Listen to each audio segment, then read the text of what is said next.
Well, good Sunday morning, and welcome back to Martin's koi pond. And it's a lovely day, not overly warm, but the sun keeps coming out, which makes it a little bit bearable. I'm just sat here in a jumper and observing the fish. Now, finished my water change yesterday, and I watched the fish a bit yesterday evening and this morning, and noticed a couple of them were flashing quite a bit. The one that was flashing the most was Honey, one of the two Harawakis, and I've started observing them again this morning, and Honey was flashing again. That's Honey now swimming under the well, difficult to say because both the Harawakis are there together at the minute, but Honey's over there near the shower. And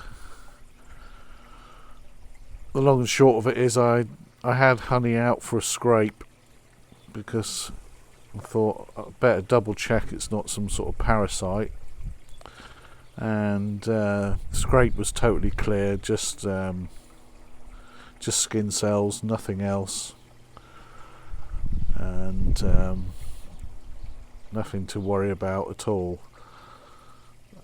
Now, a couple of the fish do have a little bit of carp pox, I've noticed in the last week or so. You know, spending more time out here, you notice these things. I don't know if that irritates them, or is it something that's got in through the RO device, through my water still. Bear in mind all the water issues I had with fish rubbing last year, and there not being any parasites. So what I think I'm going to do is I'm going to add some pond rescue dechlorinator, just in case something has got into the water even through the RO device, although really it should be just pure water getting through that.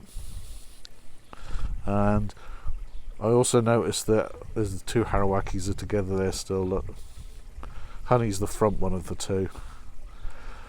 Honey did have a couple of reddish sore looking patches, so I think there might be a bit of a bacterial issue there. So I'm going to add some anti-fungus and bacteria medication just to help clear that up.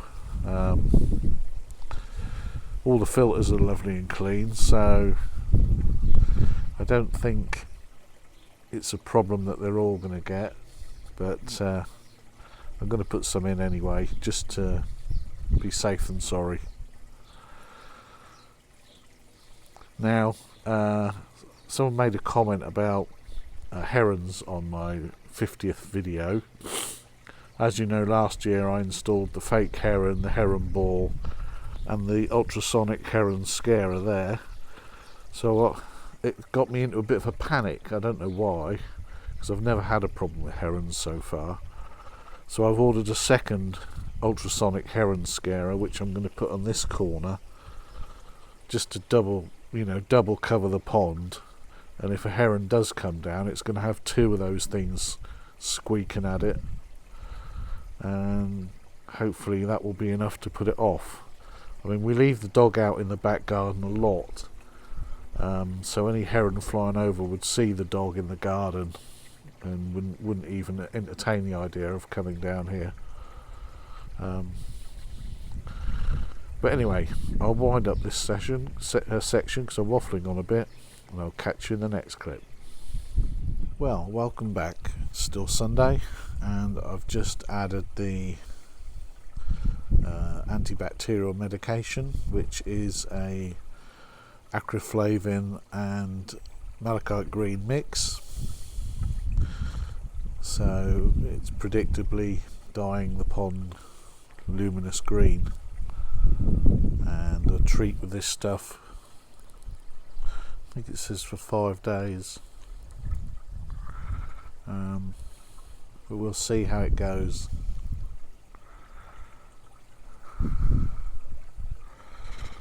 Fish are all hugging the bottom. But at least I can still see them with this stuff. It doesn't totally discolour the water.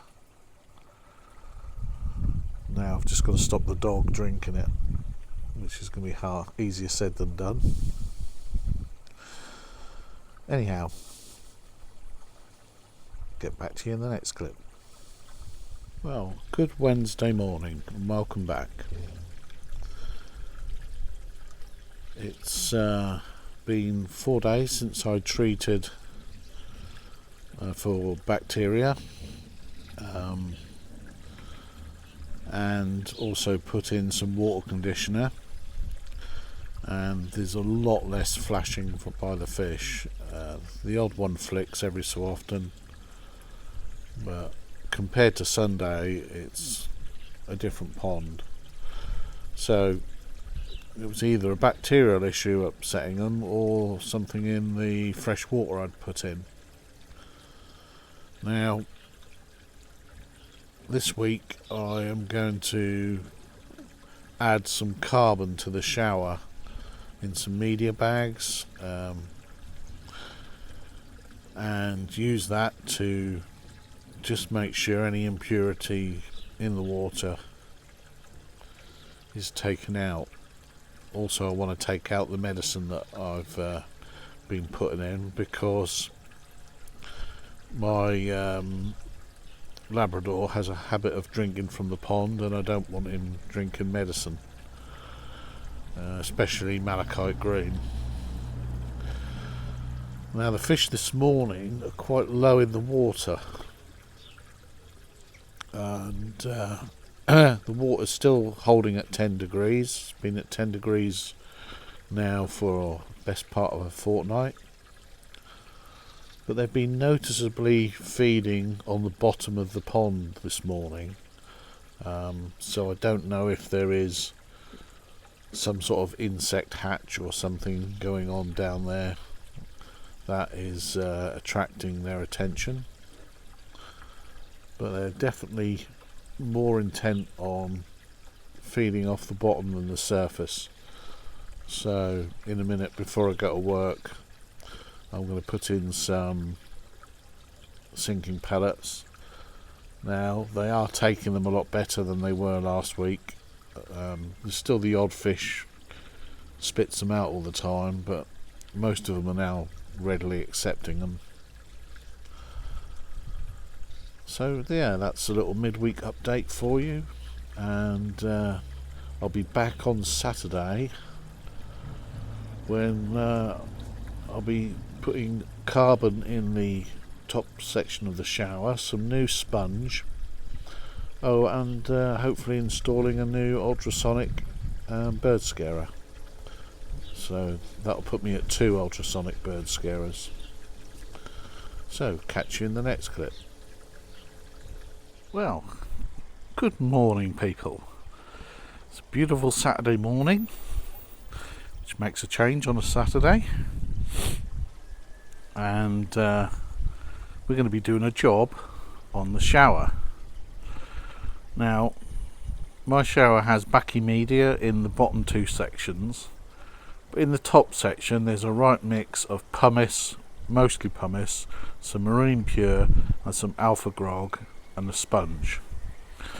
And what I thought I'd do is turn it into a proper mechanical and chemical filtration section. So there'll be a mechanical and chemical section at the top, and then 2 bio sections.